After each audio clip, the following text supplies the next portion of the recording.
and welcome back to my channel. So it's a very busy day in the kitchen because I'm recipe testing for a magazine, and I write recipes for magazines when and as and when needed, when they ask me to.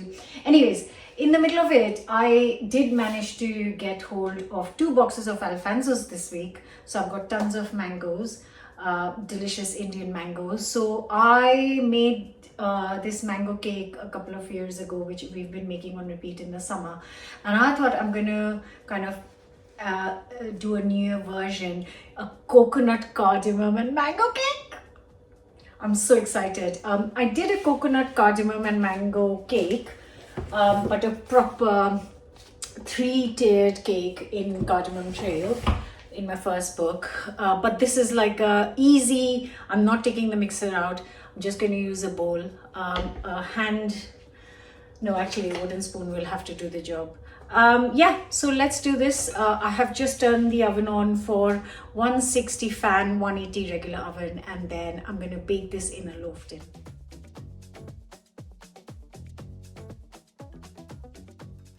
So the first job is to grease and line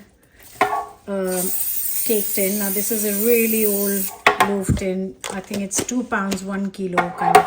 I've had it forever. So grease it with oil or butter. And then I like to add some baking paper because it's so much easier to get the cake out.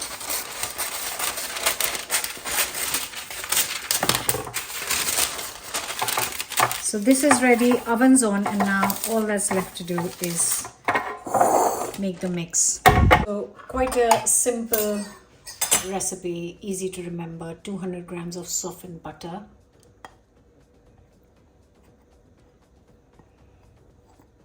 next 200 grams of caster sugar. I'm using golden caster sugar.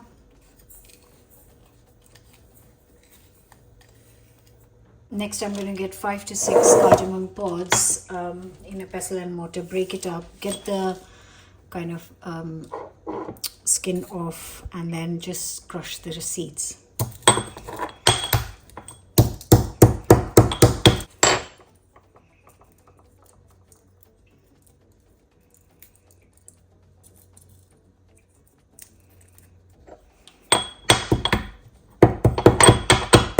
The crushed cardamom goes in with the butter sugar, and then I'm going to beat it with a wooden spoon.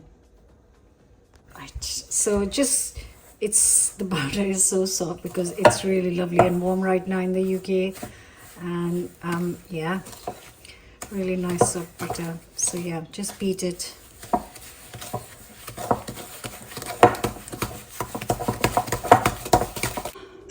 Eggs.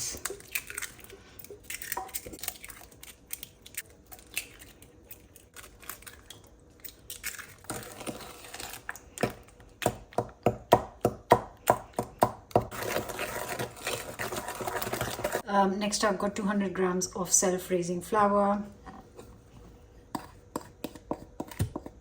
Just the last few things, a teaspoon of baking powder,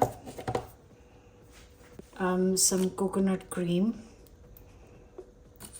2 tablespoons, and then spoons of desiccated coconut.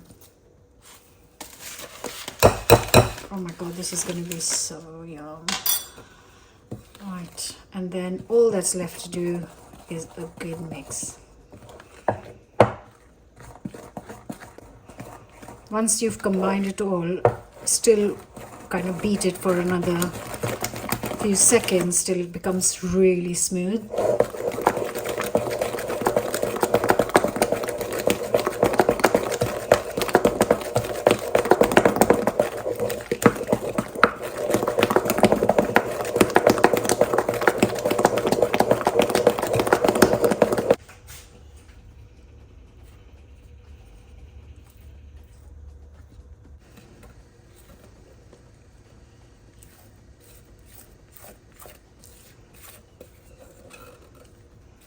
Goes in the oven. I'm going to put a timer for 45 minutes. It usually does take around 45 to 50 minutes, so check it at 45. It might need another 10 or so.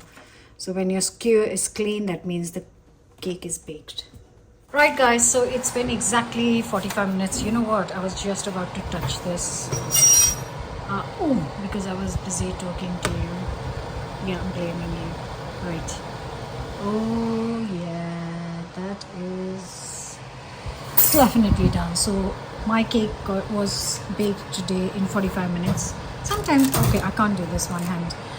Yeah, 45 minutes, check if it's done. If it's done, I'm going to leave it out in the tin to cool for 5 minutes and then I'll take it off the tin.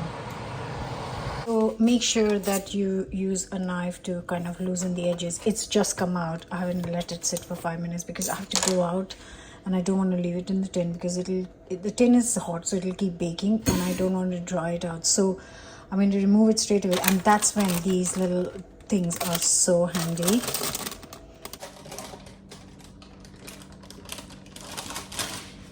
It is piping hot, so this was very handy. Now I can leave it. I have to go run some errand, and by the time I come back this would have cooled down and then we can ice it.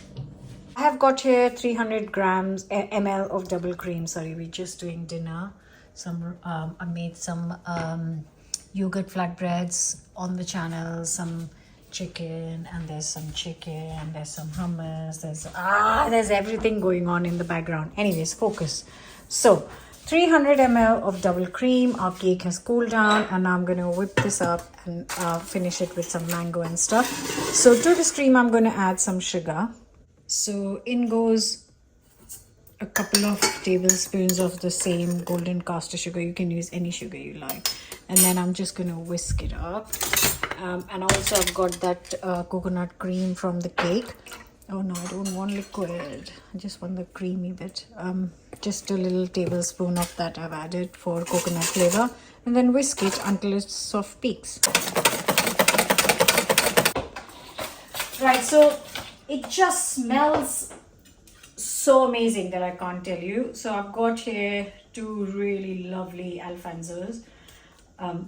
And I'm going to add some of it into the cream. I haven't whisked it too much because I want like a really soft cream. If that makes any sense. It does make sense. So what I'm going to do is I'm going to add the mango and then finish off the last bit of cream. And come closer.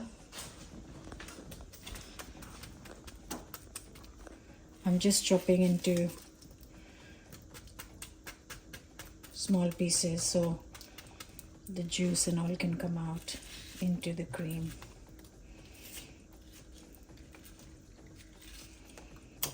Oh, yum.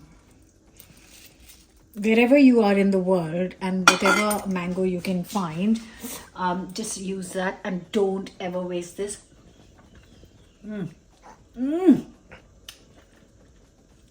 It's got the best bit on here, so it's messy with job. Okay, and then look at that.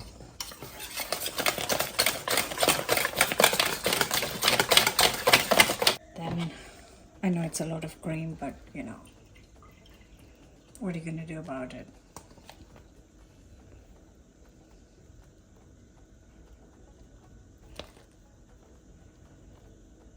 So this is like the perfect ratio of cream to cook in my books. Might be different in yours, but and I'm just going to use a little bit of mango to finish it on top. I'm going to come back to this pip, finish it in a minute. I'm just going to finish the cake first.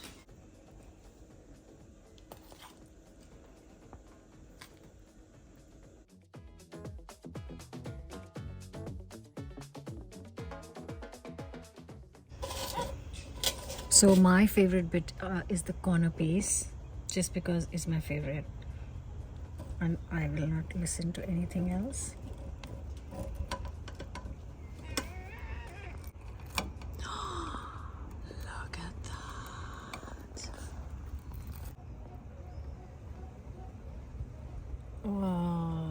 joyous moment.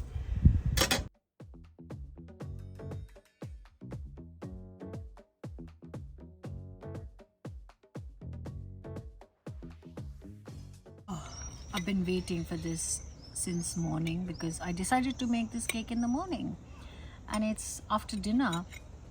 Perfect timing, by the way.